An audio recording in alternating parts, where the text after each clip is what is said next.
Em nome do Pai, do Filho e do Espírito Santo. Amém. Do Evangelho segundo São Lucas. Naquele mesmo dia, o primeiro da semana, 2 dos discípulos de Jesus iam para um povoado chamado Emaús, distante 11 quilômetros de Jerusalém. Conversavam sobre todas as coisas que tinham acontecido. Enquanto conversavam e discutiam, o próprio Jesus se aproximou e começou a caminhar com eles. Os discípulos, porém, estavam como que cegos e não o reconheceram. Então Jesus perguntou: O que ides conversando pelo caminho? Eles pararam com o rosto triste e um deles, chamado Cleofas, lhe disse: Tu és o único peregrino em Jerusalém que não sabe o que lá aconteceu nestes últimos dias? Ele perguntou: O que foi? Os discípulos responderam: O que aconteceu com Jesus, o Nazareno, que foi um profeta poderoso em obras e palavras, diante de Deus e diante de todo o povo. Nossos sumos sacerdotes e nossos chefes o entregaram para ser condenado à morte e o crucificaram. Nós esperávamos que ele fosse libertar Israel, mas apesar de tudo isso, já faz 3 dias que todas essas coisas aconteceram. É verdade que algumas mulheres do nosso grupo nos deram um susto. Elas foram de madrugada ao túmulo e não encontraram o corpo dele. Então voltaram dizendo que tinham visto anjos e que estes afirmaram que Jesus está vivo. Alguns dos nossos foram ao túmulo e encontraram as coisas como as mulheres tinham dito. A ele, porém, ninguém o viu. Então Jesus lhes disse: Como sois sem inteligência e lentos para crer em tudo que os profetas falaram. Será que o Cristo não devia sofrer tudo isso para entrar na sua glória? E começando por Moisés e passando pelos profetas, explicava aos discípulos todas as passagens da Escritura que falavam a respeito dele. Quando chegaram perto do povoado, para onde iam, Jesus fez de conta que iam mais adiante. Eles, porém, insistiram com Jesus, dizendo: Fica conosco, pois já é tarde e a noite vem chegando. Jesus entrou para ficar com eles. Quando se sentou à mesa com eles, tomou o pão, abençoou-o, partiu-o e lhes distribuía. Nisso os olhos dos discípulos se abriram e eles reconheceram Jesus. Jesus, porém, desapareceu da frente deles. Então um disse ao outro: Não estava ardendo o nosso coração quando ele nos falava pelo caminho e nos explicava as Escrituras? Naquela mesma hora, eles se levantaram e voltaram para Jerusalém, onde encontraram os 11 reunidos com os outros. E estes confirmaram: Realmente o Senhor ressuscitou e apareceu a Simão. Então os dois contaram o que tinha acontecido no caminho e como tinham reconhecido Jesus ao partir o pão. Palavra da salvação. Essa passagem, então, conhecida por nós, é do Evangelho de São Lucas, conhecida como a passagem dos discípulos de Emaús. Curioso que eles estejam conversando com Jesus e que não o reconheçam. Curioso que eles contem a Jesus não só o que aconteceu com ele, mas o que aconteceu com os discípulos depois do anúncio das mulheres. E que assim mesmo eles não o reconheçam. Não sei se vocês notaram, mas vejam, eles dizem: é verdade que algumas mulheres do nosso grupo foram até o túmulo e voltaram dizendo que tinham tido visões de anjos que disseram que ele está vivo. Alguns do nosso grupo foram lá e encontraram tudo do jeito que elas disseram.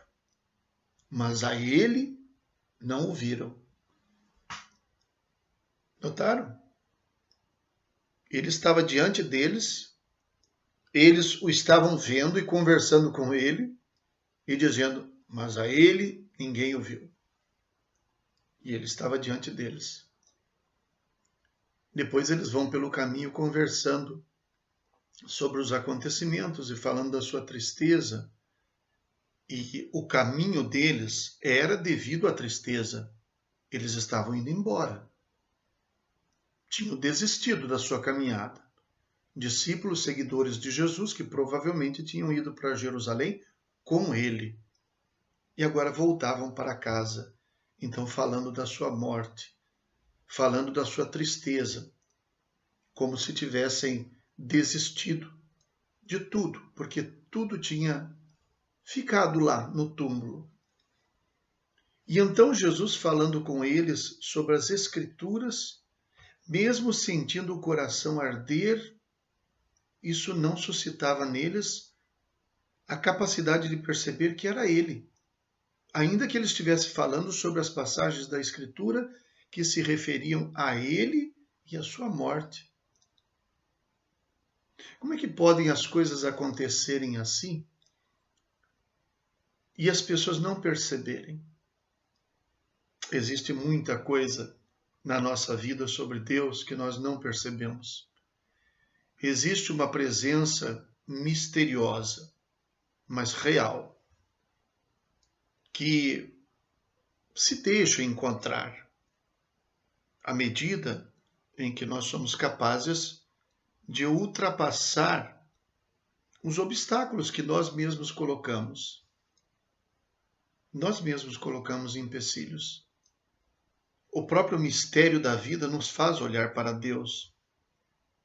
E nós temos a tendência a não só não olhar para Deus, como também a nos escondermos do mistério, a fugirmos dele, a nos enganarmos com a ilusão de que o mistério não existe, de que nós sabemos tudo o que acontece, de que nós temos explicação para tudo, de que a nossa vida está suficientemente compreendida por nós, como se não houvesse um enorme ponto de interrogação na nossa existência, para o qual nós não encontramos outra resposta que não seja Deus. A presença real do Cristo que eles eram capazes de ver não lhes deu esta noção de que era Ele.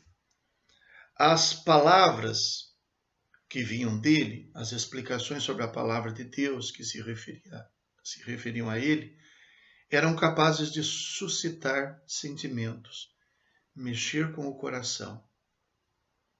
Mas ainda faltava alguma coisa. E curiosamente, diante de explicações, diante de sentimentos, nada fez sentido. E mesmo diante da própria presença, da visão dele, nada fazia o sentido, nada se encaixava como uma peça que estava faltando. Mas diante do pão repartido, tudo ganhou sentido. Diante do sinal mais simples do mundo, que suscitou neles uma recordação, uma memória que ele mesmo tinha dito quando realizou o gesto: fazei isto em minha memória.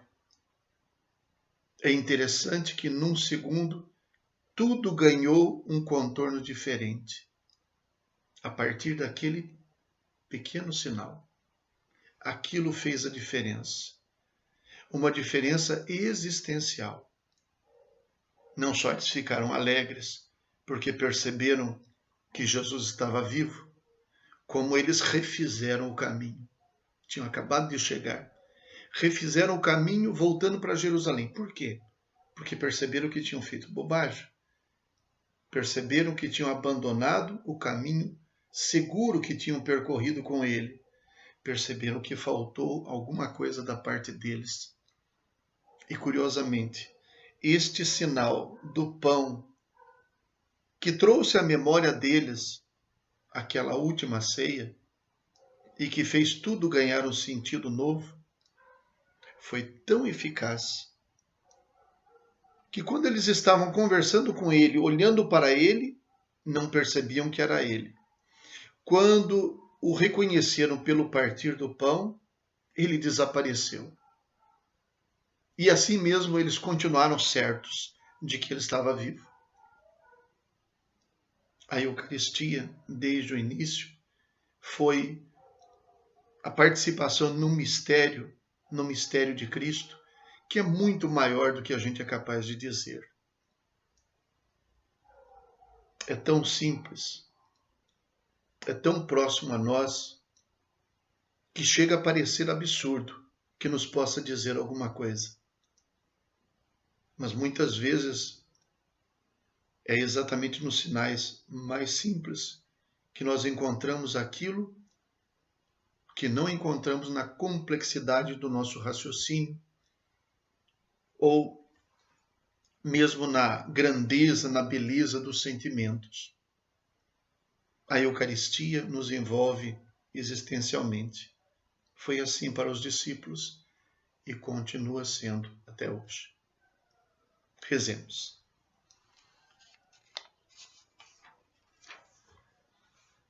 Ó Deus, que nos alegrais todos os anos com a solenidade da ressurreição do Senhor, concedei-nos, pelas festas que celebramos nesta vida, chegar às eternas alegrias.